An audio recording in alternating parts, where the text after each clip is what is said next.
घोरांधकार नरकच्छत वारणानि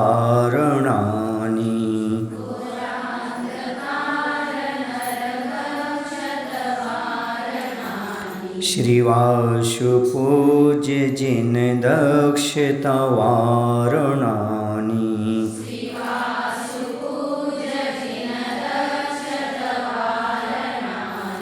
मुक्तै भवन्ति भवसागर तारुणानि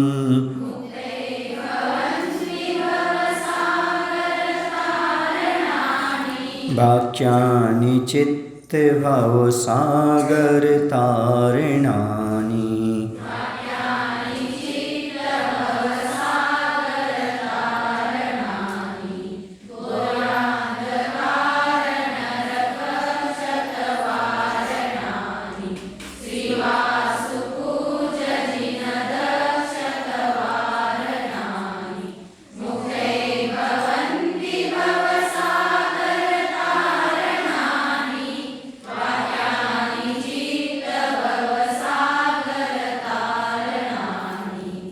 जिन दक्ष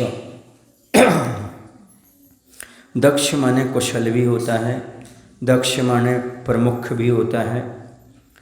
तो जिन दक्ष केवलियों में मुख्य जिनेन्द्र श्री वासुपूज्य भगवान घोर अंधकार नरक छत वारणानि घोर अंधकार वाले नरक के पीड़ितों की पीड़ा का निवारण करने वाले अरणानि अरण माने कलह या विवाद उससे आप कैसे हैं रहित हैं।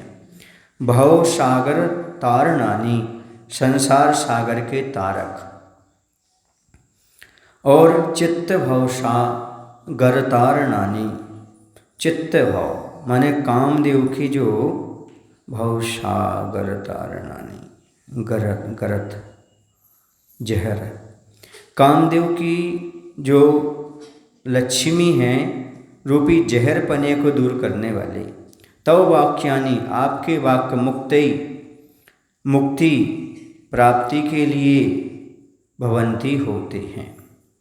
यहाँ पर कह रहे हैं केवलियों में जो मुख्य हैं ऐसे वासुपूज्य भगवान घोर अंधकार वाले नरक के पीड़ितों की पीड़ा का निवारण करने वाले। यहाँ पर दो अर्थ निकल सकते हैं। एक तो जब तीर्थंकर का जन्म होता है तब एक क्षण के लिए नरकों में भी शांति की प्राप्ति हो जाती है, इसलिए भी नरकों में जो पीड़ा है उसका निवारण करने वाले। दूसरा, इनकी वाणी सुनकर के लोग नरक जाने से बच जाते हैं, इसलिए नरकों की पीड़ा से का निवारण हो जाता है। क्योंकि भगवान की दिव्य ध्वनि सुनकर के लोग पाप का त्याग कर देते हैं, पाप का त्याग कर देने से नरक नहीं जाते, इसलिए भगवान हमारी नरक की पीड़ा का हरण करने वाले, ऐसा कहा। कलह विवाद रहित भगवान कैसे हैं, उनकी वाणी से कलह नहीं होता, विवाद नहीं होता।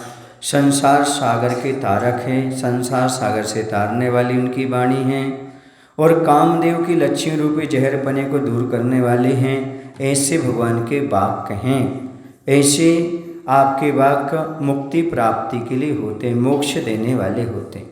यहाँ केवल भगवान के वचन कैसे होते हैं उनके वचनों का व्याख्यान किया जा रहा है। तो भगवान के वचन कैसे होते हैं, तो कह रहे भगवान के वचन घोर अंधकार वाले नरक की पीड़ितों को पीड़ा का निवारण करने वाले, कलह विवाद से रहित, संसार सागर से तारने वाले और काम वासना को दूर करने वाले और मुक्ति को देने वाले भगवान के वचन हुआ करते हैं। ऐसे वासुदेव भगवान के वचन वासुदेव भगवान को नमस्कार हो। भव्य प्रजा कुमुदिनी विधुरंजनानां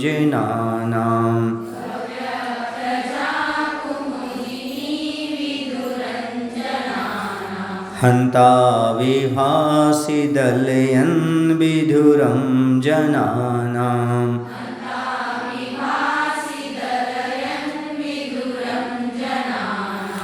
इत्थं स्वरूपमखिलं तवै विदन्ति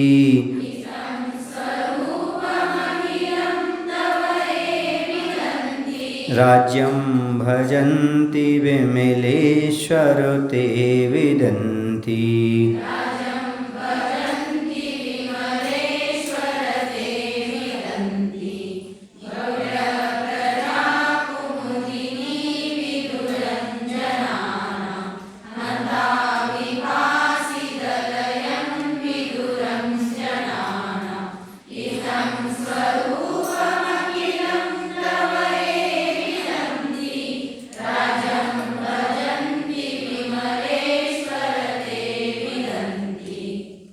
हे विमलेश्वर, हे विमलनाथ भगवान, भव्य प्रजा कुमुदनी विभु, भव्य प्रजा रूपी कुमुदनी के लिए विभु विधु माने चंद्रमा है। एक होता है कमल, दूसरा होता है कुमुदनी। कमल का जो तालाब में फूल होता है ना, वो जो होता है वो दिन में खिलता है सूर्य से, और जो कुमुदनी होती है वो चंद्रमा से रात में खिलती है। तो कह रहे भव्य प्रजारूपी कुमुदनी के लिए चंद्रमा स्वरूप और अंजना नाम हंता। अंजन माने होता है कर्म रूपी कालीमा। अंजन माने काजल, आप आंखों में लगाते हैं ना काजल, आप लोग क्या बोलते इसको? काजल ही बोलते हैं। हाँ, तो अंजन काजल, कर्म कालिमा के नाशक। त्वम आप जनानाम विधुरम दलयन, जन समूह की आपत्ति को दलयन विनष्ट करते हुए, जनों की विधुरम माने आपत्ति को, दलयन माने विनष्ट करते हुए, विभासी शोभते हो। इत्थम इस प्रकार, ये जो तव अखिलम स्वरूपम आपके संपूर्ण स्वरूप को विदंती जानते हैं, ते वे जो भी भव्यात्माएँ हैं, विदंती राज्यम वो विशिष्ट भी उत्कृष्ट, दंती माने हाथी भी होता है, तो विशिष्ट हाथियों वाले राज्य को भजंती भोगते हैं। विशिष्ट हाथियों वाले मतलब राजा महाराजा होते हैं, विशिष्ट जिनके बहुत सारे हाथी हुआ करते हैं। जिस चक्रवर्ती के कितने हाथी होते हैं? कितने घोड़े, कितने हाथी? भूल गए?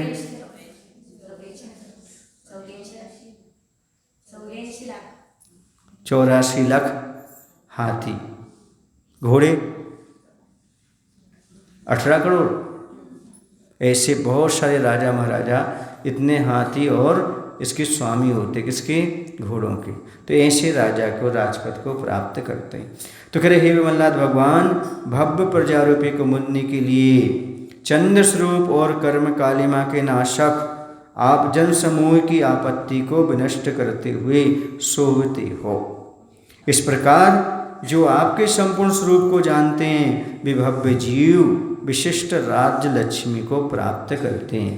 कहने का तात्पर्य ये है कि भगवान की भक्ति करने से कर्म नष्ट होते हैं, उसके साथ ही साथ आपत्ति नष्ट होती है। इसे जब कभी आपके जीवन में कोई आपत्ति आए तो विमलनाथ भगवान को याद कर लेना, हे भगवान, ये आप सारे के सारी आपत्ति को हरने वाले हो, मैं आपके स्वरूप को जानता हूँ और आपकी आपत्ति समाप्त हो जाएगी और राजा की संपत्ति प्राप्त हो जाएगी। ये विमलनाथ भगवान की स्तुति करते हुए लिख रहे हैं कि भगवान हमारी आपत्ति को दूर करते हैं, विपत्ति को दूर करते हैं और संपत्ति को प्रदान करते हैं। आपत्ति से हटकर संपत्ति पाना चाहते हो, राजा की संपत्ति चाहना चाहते हो, तो भगवान के क्या करो? उनके स्वरूप को समझो, उनकी भक्ति करो, उनके दर्शन करो। समझ गए? चलिए। स्वर्गापोवर्गे सुख पात्र जिनाति मात्रम,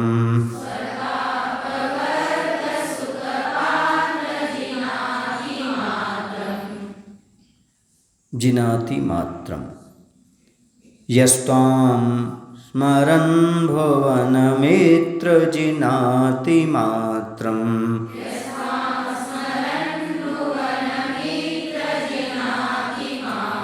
श्रीमन्ननन्तवर निर्वृतिकान्त कान्ताम्,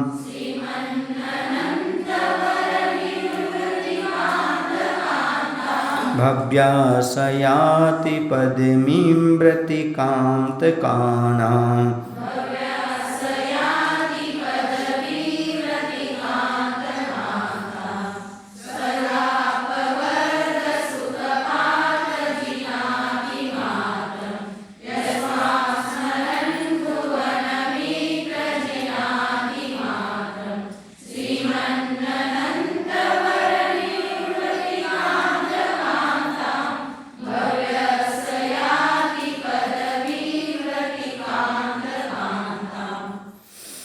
कह रहे हैं कि स्वर्ग अपवर्ग, स्वर्ग माने स्वर्ग, अपवर्ग माने मोक्ष।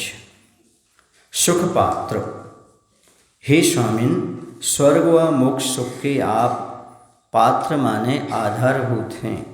आपके द्वारा ही, आपकी कृपा से ही स्वर्ग और मोक्ष प्राप्त होने वाला है। जिन माने जीतने वाले, किसको जीतने वाले? कर्म को जीतने वाले, राग देश को जीतने वाले। भुवन मित्र, हे तीनों लोकों के मित्र स्वरूप। श्रीमन, हे लक्ष्मी के स्वामी। वर निर्वृत्ति कांत, हे श्रेष्ठ मुक्ति रूपी कांत, मतलब उसके भरता यानी पति। व्रतक, हे व्रतों के धारक। अनंत, अनंत नामक कौन से भगवान हैं? 14वें तीर्थंकर। यह मात्रम त्वाम, जो भव्य जीव केवल आपको अति मात्रम स्मरण, निरंतर, अति मात्रा माने निरंतर, अति मात्रा में लेकर के नहीं, निरंतर लगातार स्मरण करता है। जिनाति जीर्ण होता है। सा वह, मतलब कर्मों को जीतता है, ऐसा भव्य जीव। कांताम अंत कांताम पदवी, कांता माने होता है सुंदर स्त्री, मनोज्ञ, जो सबको अच्छी लगे। वह मरण का अंत कांताम पदवी, और अंत माने होता है, अंतक माने होता है मरण, उसका अंताम मरण करने वाली कौन सी पदवी? कौन सी पदवी? मोक्ष पदवी को याति, पाता है, प्राप्त करता है। अर्थ क्या हुआ?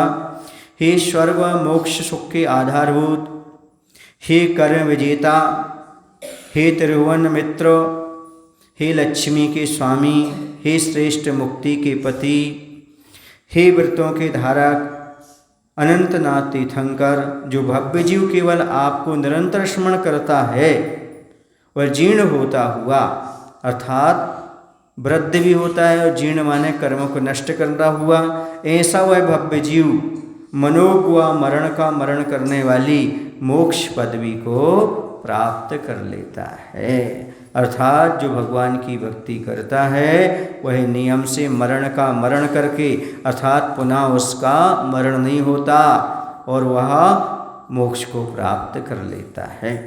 दुनिया में जितने भी धर्म हैं, दर्शन हैं, उसमें जीने की कला सिखाई गई है, लेकिन जैन दर्शन में जीने के साथ साथ मरने की कला भी सिखाई गई है। तुम मरो तो ऐसे मरो कि तुम्हारे मरण के साथ मरण का ही मरण हो जाए, समाधि मरण सार्थक हो जाए। समाधि मरण से सारे मरण, जन्म मरण सब छूट जाते हैं और कौन सी लक्ष्मी प्राप्त होती है? मोक्ष लक्ष्मी प्राप्त हो जाती है। बोलिए अनंतनाथ भगवान की जय। आचार्य विद्यासागर जी महाराज।